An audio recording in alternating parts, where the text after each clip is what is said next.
اس کے بعد یہاں پر مقدمہ ذکر کیا گیا ہے. مقدمہ کہتے ہیں ابتدائے کلام کو.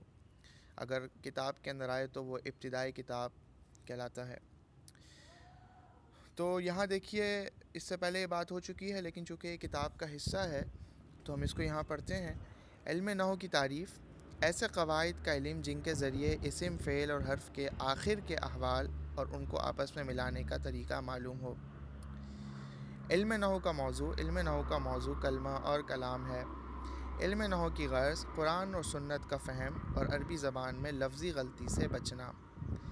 اور علم نحو کو نحو کہنے کی وجہ یعنی تسمیہ اور وجہ تسمیہ. نحو کا ایک معنی طریقہ اور مثل ہے، کیونکہ اس علم کو جاننے والا عرب کے طریقے پر اور انہی کی مثل کلام کرتا ہے، اس لیے اسے علم النحو کہتے ہیں.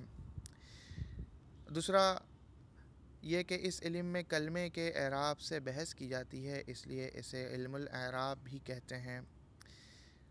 اس علم کا مرتبہ: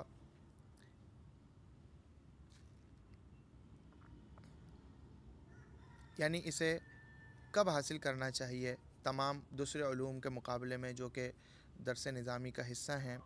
علم نحو علم صرف کے بعد اور علم بلاغت وغیرہ سے پہلے حاصل کرنا چاہیے. علم نحو کا چونکہ ہم علم صرف اور علم نحو دونوں ساتھ پڑھ رہے ہیں تو انشاءاللہ اس کے مرتبے کے حوالے سے ہی انشاءاللہ چلیں گے. علم نحو کا حکم: علم نحو حاصل کرنا واجب علی الکفایہ ہے.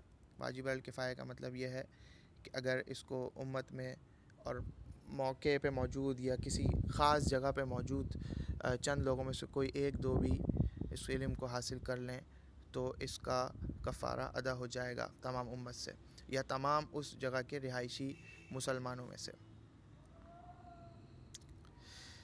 ما بہ الاستمداد: یعنی وہ چیز جس سے نحو کے قواعد بنائے اور ثابت کیے جاتے ہیں. نحو کے قواعد بنانے اور ان کو ثابت کرنے کے لیے قرآن اور حدیث اور خالص کلام عرب سے مدد لی جاتی. یعنی سارا کا سارا علم نحو کلام عرب کو ہی بتاتا ہے اور اس کے صحیح بولنے کو، صحیح پڑھنے کو ہی ذکر کرتا ہے. علم نحو کا واضح: یعنی علم نحو کو بنانے والے. علم نحو کے واضح میں 3 نام آتے ہیں. ایک خلیفہ ثانی سیدنا عمر ابن خطاب رضی اللہ عنہ، دوسرے خلیفہ رابع سیدنا علی ابن طالب رضی اللہ عنہ، اور تیسرے سیدنا ابو الاسد الدؤلی. اس حوالے سے پہلے بات ہو چکی ہے. مشہور نحات یعنی کہ علم نحو کو انتہائی مہارت کے ساتھ اور انتہائی خوش اسلوبی کے ساتھ لے کے چلنے والے جو ادبا گزرے ہیں، جو مشہور ائمہ نحات گزرے ہیں، ان کے نام یہاں پہ ذکر کیے گئے ہیں.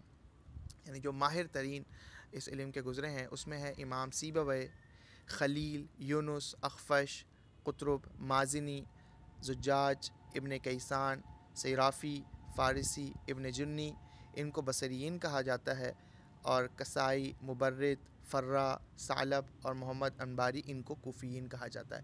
اصل میں یہ بہت بات کی بات ہے جب ہم نحو کی تاریخ میں جائیں گے اور آگے جا کے ایسے کچھ قواعد آئیں گے جس کے اندر قبائل کی بنیاد پر، یعنی کہ عربی قبائل کی بنیاد پر، عربی قبیلوں کی بنیاد کے اوپر اختلافات ذکر ہوں گے تو وہاں انشاءاللہ ہم بات کریں گے کوفی اور بصری نحات کون تھے. تو یہاں تک تو بات ابتدائی بات تھی اور یہ بات پہلے بھی ذکر ہو چکی ہے. اب اگر ہم آتے ہیں اس کتاب کے اور اس فن کے بالکل ابتدائی اور اس کے آغاز میں، تو یہاں پر ہم دیکھتے ہیں کہ الدرس الاول